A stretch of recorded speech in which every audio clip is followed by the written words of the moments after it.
Assalamualaikum warahmatullahi wabarakatuh. Perkenalkan, nama saya Elda Febrianti, kelas 1B Tadris IPS, mata kuliah pengantar sejarah. Nama dosen Bapak Nurdiansyah MPD. Di sini dengan membuat video untuk memenuhi tugas mata kuliah pengantar sejarah. Bentuk-bentuk perlawanan bangsa Indonesia melawan Jepang. Perlawanan bangsa Indonesia terhadap kedudukan Jepang di Indonesia bisa dikategorikan menjadi tiga. Yang pertama, melalui perjuangan yang bisa berbentuk organisasi. Dua, gerakan bawah tanah. Tiga, perlawanan bersenjata. Perjuangan organisasi. Perlawanan bangsa Indonesia terhadap kedudukan Jepang dilakukan oleh tokoh-tokoh nasionalisme yang memanfaatkan organisasi pembentukan Jepang sebagai alat pemersiapan kemerdekaan Indonesia. Beberapa organisasi yang digunakan antara lain: yang pertama, PPRA. Ini merupakan organisasi yang memperbolehkan para anggotanya untuk berbicara di depan umum.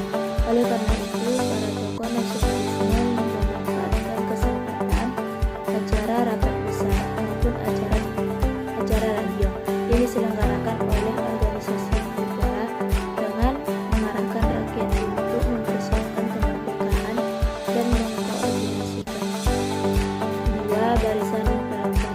Ini merupakan bagian dari Jawa Hopokai.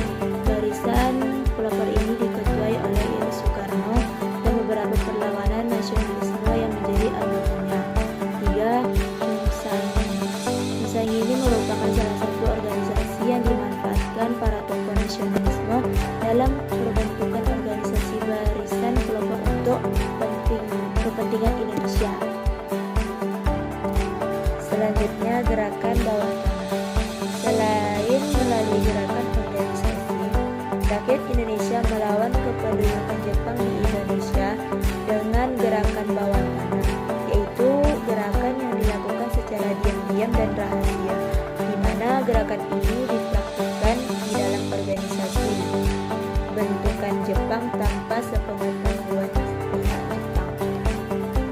Secara umum, kegiatan bawah tanah yang dilakukan oleh para pejuang nasional guna melawan pendudukan Jepang di Indonesia memiliki beberapa tujuan, seperti saling membagi informasi dan menjaga nasionalisme, mempersiapkan kekuatan untuk kemerdekaan Indonesia, menyempurnakan semangat dan persiapan untuk kemerdekaan Indonesia, serta mendapatkan informasi perkembangan Perang Asia Timur Raya dari radio.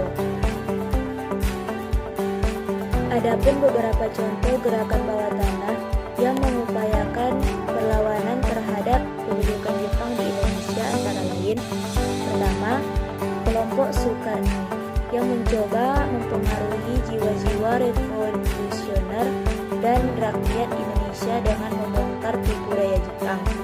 Dua, kelompok Ahmad Subarjo untuk membentuk asrama Indonesia Merdeka yang berisikan para pemuda Indonesia dan mencoba membakar semangat jiwa kemerdekaan para pemuda untuk melakukan perlawanan terhadap pendudukan Jepang.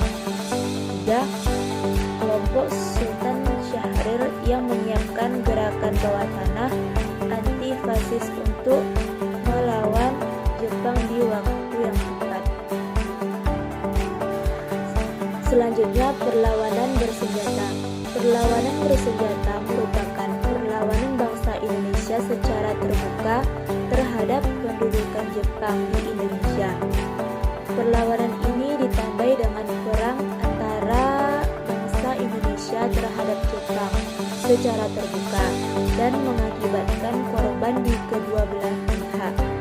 Ada beberapa contoh bentuk perlawanan bersenjata yang terjadi di Indonesia, antara lain: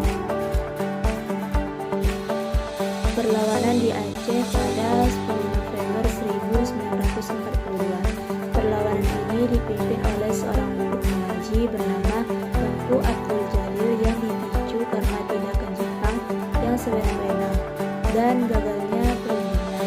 Jepang menyerang Chongqing,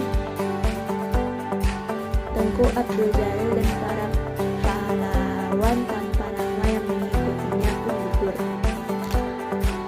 Perlawanan peta di Blitar pada 14 Februari 1945. Perlawanan ini dipimpin oleh anak Bupati Blitar yaitu Supriyadi, yang dipicu karena banyaknya masalah dengan Jepang. Maka Supriyadi dan teman-temannya melakukan pemberontakan terhadap Jepang, meskipun pada akhirnya harus menelan kekalahan. Perlawanan peta di Bumilir di Cilacap pada April 1945. Perlawanan ini dilatar belakangi dengan amarah rakyat dikarenakan Romusha dan penyetoran bahan pangan kepada Jepang yang secara terus-menerus. Perlawanan ini dilakukan secara spontan sehingga Jepang dengan mudah menghentikannya. Perlawanan rakyat Indramayu pada April 1944. Perlawanan ini dipimpin oleh Regu Mudancho Kusairi dan kawan-kawannya. Pada 25 April 1945, Jepang mengetahui rencana perlawanan tersebut sehingga Kusairi dihukum mati, tetapi digagalkan karena didesak oleh sekutu. Perlawanan di Biak tahun 1944. Perlawanan ini dipimpin oleh pimpinan gerakan Koreri yaitu Rumkoren. Perlawanan ditahan besar dataran pinggiran Papua yang dipimpin oleh Simpson. Rakyat Papua tersebut mendapatkan bantuan dari pasukan penyusup sekutu sehingga rakyat Papua mendapatkan senjata. Terakhir, perlawanan di Pulau Yapen Selatan yang dipimpin oleh